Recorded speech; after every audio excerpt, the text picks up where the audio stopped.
검찰이 대선 당시 공명선거 추진단 부단장을 맡은 김성호 전 의원과 김인원 변호사를 불구속 기소하면서 국민의당 제보 조작 사건을 마무리했습니다.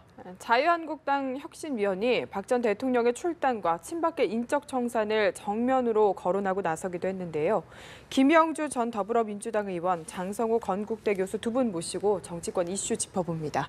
안녕하십니까? 네, 안녕하세요. 네, 안녕하세요. 김 의원님, 국민의당 제보 조작 사건이 이제 마무리가 됐습니다. 예상대로 윗선은 일단 다 혐의 없음으로 결론이 났는데 국민들이 좀 납득을 할 수 있을 것이다. 어떻게 보십니까? 글쎄요, 검찰은 비교적 객관적인 사실 가지고 적법하게 이 문제를 처리했을 거라고 보여지고요. 예. 또 기본적으로 사실 만약에 윗선의 지시가 있어서 거짓된 말하자면 조작을 해가지고 선거를 했다라고 하면 이것은 국민의당이 해체돼야 되죠. 굉장히 커다란 위법적 행위고 말하자면 공명선거 전체를 한 방에 날릴 수 있는 것이기 때문에 저도 기본적으로 국민의당의 고의선에서 이 부분을 미필적 고의를 알고 있었냐 모르느냐의 어떤 판단의 문제지 실질적으로 개입했다고 생각하지는 않습니다. 만약 그런 개입을 해서 대통령 선거를 한다고 생각한다면 이분들은 정말 정치인으로서의 자격이 없고 국민의당 자체가 그야말로 새 정치를 말하자면 앞세운 정당이었기 때문에 더더욱 그런 거고 가슴 아픈 것은 정말 새로운 정치를 하겠다는 젊은 정치인들, 청년위원회 그룹에서 이런 제보 조작이 있었다는 것에 대해서도 전체 정치인의 한 사람으로서 가슴 아프게 생각해야 될 부분이라고 생각이 들고요. 이제 그런 면에서 실제로 다시 회고해 보면은 국민의당이 내부 조사를 그렇게 빨리 해서 혐의 없음을 하고 하는 것 자체가 굉장히 큰 패착이었다라고 생각이 들고 실제적으로 오히려 선관위라든지 객관적 기구를 통해서 스스로 거듭나는 이제 그런 것이 있지 않았다는 것이 조금 아쉬운 부분입니다. 그래서 검찰 자체가 지금 일부에서 나온 것처럼 무슨 대통령이 과거에 이런 말 때문에 오락가락했다고 저는 그렇게 보지는 않습니다. 알겠습니다. 네, 일단 당 내부에서는 최악의 상황을 면했다 이런 분위기가 감지되고 있는 것 같고요. 특히 안철수 전 대표와 관련해서 이제 전당대회 출마 가능성이 더욱더 높아진 게 아니냐 이런 이야기도 나오던데요. 국민의당 입장에서는 지금 국민들이 뽑아준 40석의 아주 제3당의 그런 아주 막강한 힘을 지금 발휘하고 있지 않습니까? 이번 제보 조작 사건에서 당이 어떻게 보면 깨질 지경까지 갔었는데 검찰에 어떻게 되면 이것을 기소 과정에서 최유선은 없었다 이렇게 검찰에서 선을 그어줬기 때문에 일단은 기사회생을 하고 그 반열에서 또다시 이제 나오는 것이 안철수 등판론 이것이 나오는데 저는 두 가지라고 봅니다. 일단은 당위적으로 보면 지난 대선 후보였고 선거가 끝나고 대선에서 패배한 지 얼마 지나지 않지 않았습니까? 이런 유력 대선 주자가 선거 끝나고 2개월 뒤에 다시 당대표로 나오는 그런 사례도 없고 그리고 정치를 하다가 당의 후보가 일단 선거에 떨어지면 숙성이라든가 숙려 기간이 필요합니다. 그것이 한 2년, 3년 정도 있어야 되는데 이렇게 당위론적으로 봤을 때는 안철수 전 대선 후보가 당대표 나오는 것은 부적절하다. 이렇게 되고 현실적으로도 그렇게 될 가능성이 상당히 큰데 현실론적으로 보면은 정치인들의 속성이 국민들한테 멀어져 있으면 정말 마음이 답답한 것이 우리 의원님도 그런 느낌을 가질 텐데 일단은 언론에 노출되고 싶은 것이 권력을 추구하는 사람들의 기본적인 속성이고 그리고 두 번째는 안철수 전 대표가 당에 남아있지 않고 정당을 이끌지 않으면 국민의당이 앞으로 없어질지도 모른다는 지역위원장들의 여러 가지의 불안감 이런 것들 때문에 지금 안철수 등판론이 나오는 것 아니겠습니까? 그래서 이 양자간에서 안철수 후보가 과연 당을 지키면서 우리 지역위원장들을 앞으로 내년 지방선거라든가 총선에서 살릴 수 있는 그런 어떤 헌신적인 역할을 할 것인가 아니면 본인의 어떤 대권을 위해서 2, 3년 동안 잠시 쉬면서 재기를 모색하고 새로운 정치 상황에 올 때 그것은 저는 내년 3년 뒤에 있을 총선이라고 봅니다. 총선 직전에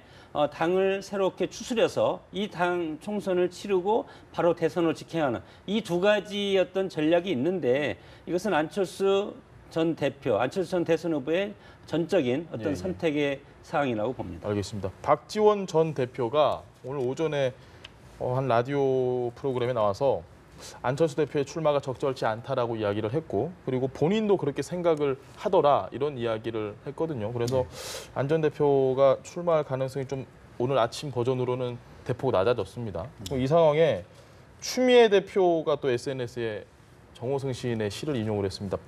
바닥이 싫은 모양이다 아직까지. 네. 이거 어떻게 좀 해석을 해야 될까요?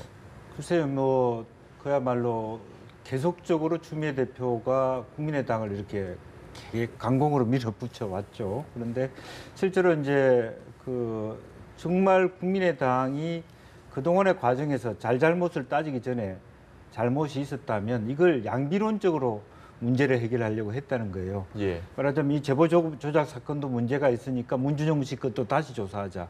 물론 그 얘기가 안 되는 건 아니지만 그 자체가 지금 정호성 시인의 얘기처럼 그렇게 돼버린 꼴이 된 거예요.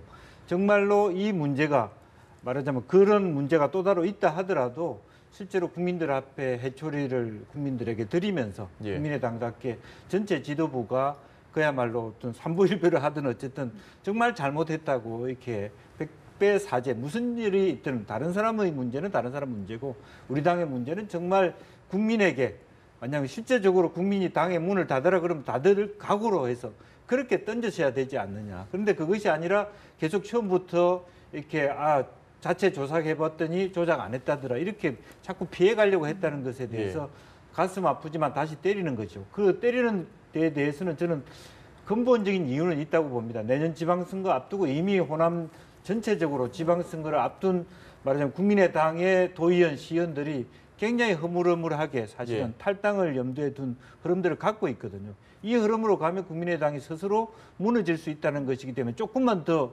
말하자면 아픈 이빨을 빼듯이 조금만 더 흔들어 버리면 빠져서 아예 당이 없어질 수도 있다는 그런 생각을 하고 있지만 그럼에도 불구하고 추미애 대표가 좀 다시 알아야 될 것은 여소야대 정국이라는 것이고 그동안의 추경을 비롯해서 인사청문회 모든 부분에서 국민의당이 협조해 준 것은 상당히 많단 말이죠.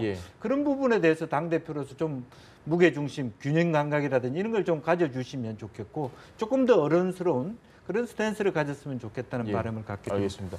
교수님, 그 추미애 대표의 발언이 논란이 된 적은 많습니다. 화제가 됐고 홍준표 대표 역시 당대표로서 상당히 논란이 되는 발언을 많이 했고요. 의원님께서 말씀하셨던 것처럼 추미애 대표의 이런 발언이 정치공학적으로 어떤 의미를 부여를 하려고 하는 것 같은데 계속해서 이렇게 강공으로 나가는 게 적절하다고 보십니까? 추다르크라고 하지 않습니까? 추다르크라는 것은 사실은 야권의 어떤 선명성을 나타낼 때는 상당히 중요한 어떤 포인트고 정치 전략이 될 수가 있는데 지금 우리 의원님께서 말씀하셨지만 지금 민주당은 정부 여당 아니겠습니까? 여당이라는 것은 여당의 대표는 그야말로 야권을 설득하고 같이 끌어안아서 정부 여당이 앞으로 나갈 수 있도록 이렇게 만드는 것이 당 대표인데 지금 추미애 대표의 이런 발언들은 전략적인 발언이라고 저는 봅니다. 이런 부작용을 왜 모르겠습니까? 이것은 일단은 야권이 지금 분열돼 있기 때문에 여권이죠. 여권이 국민의당과 민주당이 한 솥밥을 먹다가 지금 분열돼 있기 때문에 두 가지 전략이라고 봅니다. 하나는 국민의당을 제보조작 사건에 엮어서 이것을 호남에서 지지율을 상당 부분 끌어내리고 그리고 두 가지죠. 하나는 야권 통합이 이루어졌을 때 지분을 국민의당한테 가장 최소한으로 줄 수 있다는 그것은 지지율로 말하는 것 아니겠습니까? 이것이 뭐 정호성 시인의 바닥이라는 그런 표현에서 나타난 것이고 두 번째는 그겁니다. 내년 지방선거에 통합이 되지 않을 가능성이 상당히 크지 않습니까? 이런 상황에서 호남을 중심으로 해서 야권 분열이 일어나서 어느 당이 승리하냐에 따라서 앞으로 전국 주도권을 누가 지냐 그리고 총선까지 바로 야권 통합의 어떤 헤게모니를 누가 지냐 이것이 호남 유권자들이 심어줄 것 아니겠습니까? 결정해 주는데 이렇게 봤을 때 호남 지방을 중심으로 해서 건곤일척의 승부가 있다. 그렇기 때문에 여당의 대표로서보다도 야권 성지, 야권 지역의 호남 지역을 누가 더 많이 가져올 수 있냐 그거에 대한 것이 더 우선적이다 보기 때문에 정당은 선거에서 이겨야 되는 것 아니겠습니까? 일단 문재인 대통령을 배출을 했고 그다음에 지방 정권을 잡아야만이 이것이 정권이 바로 가겠다 이런 판단에서 이 두 가지의 어떤 양대 포석을 놓고 지금 진행 중이라고 봅니다. 알겠습니다. 이 말씀하신 추 대표의 의도나 속내를 사실 국민의당도 모를 리가 없지 않습니까? 그래서 그런지 강력하게 지금 반발하고 있거든요. 뭔가 정치적인 공방이 앞으로도 계속 이어질 거라고 보시나요? 사실은 이제 그런 데 대한 국민의당의 고민이 깊어지겠죠. 그러나 어쨌든 전당대회를 앞두고 있어서 제가 바라는 것은 지금 현재 안철수 대표 체제로 가느냐 안 가느냐 이렇게 논란을 하기보다는 그야말로 40석짜리의 말하자면 프랑스의 뭐 앙마르슈처럼 새로운 비전과 방식을 가지고 이 문제를 극복하고 정면 돌파해야지 뭐 안 대표가 되면 살고 이런 부분 참 쉽지 않은 결단이라고 보여지거든요. 그래서 지방선거를 앞두고 좀 더 작은 당으로서의 장점을 극대화할 수 있는 말하자면 전당대회의 흐름들을 잘 만들어가고 새로운 리더 중심으로 새롭게 뭐 호남이 아니라 전국적으로 자기 비전들을 만들어가는 혹은 힘이 붙이면 전국적으로 지방선거에 다 후보를 내려고 하는 욕심을 내기보다는 예. 호남 지역과 수도권 지역만 콤팩트하게 딱 해서 핀셋으로 정리해서 자기 비전을 가지고 정말 새롭게 기존 정당보다 더 나은 정책으로 국민에게 다시 한번 사랑을 받고 사랑의 매를 맞을 각오를 하는 것이 현재 지금 가야 될 방향이 아닌가. 알겠습니다. 예, 국민의당 입장에서 보면 이 추미애 대표의 이런 발언 상당히 유리한 국면으로 끌고 갈 수 있는 정치적 카드라고 봅니다. 내가 힘으로 상대방을 제압하기도 있지만 상대방의 힘을 역으로 이용하면 예. 오히려 플러스 되는 요인이 있지 않습니까? 이것은 뭐냐면 이런 지금 정치 논쟁으로 할 수 있는 검도를 넘어선 상식을 넘어선 이렇게 국민의당이 지금 반박하고 있는데 그래서 예. 대꾸하지 않겠다고 그런 말을 하고 있지 않습니까? 그럼에도 불구하고 추미애 대표를 여기에 선상에 띄우는 것은 민주당과 국민의당을 선을 긋을 수 있는 예. 선이 추미애 대표다. 이것을 호남 유권자한테 지속적으로 지금 얘기를 하고 이런 대표 있는 민주당을 찍을래 아니면 정통적인 호남의 세력이 규합되어 있는 예. 이런 국민의당을 선택할래.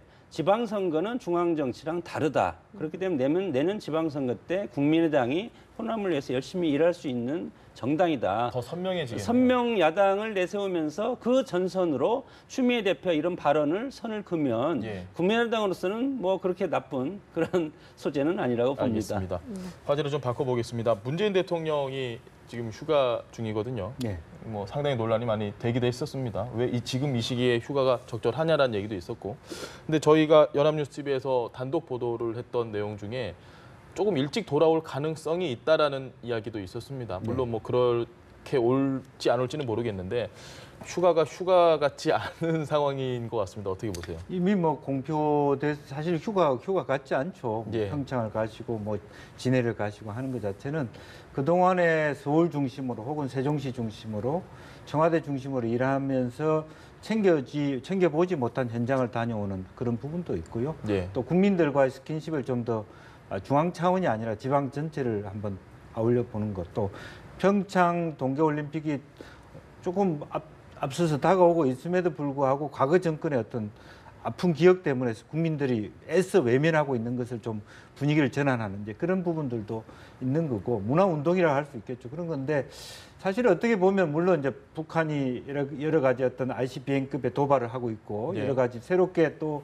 추가적인 도발도 예상된다 하지만 그런 식으로 보면 한반도의 대통령이 뭐 휴가를 갈 수가 없어요.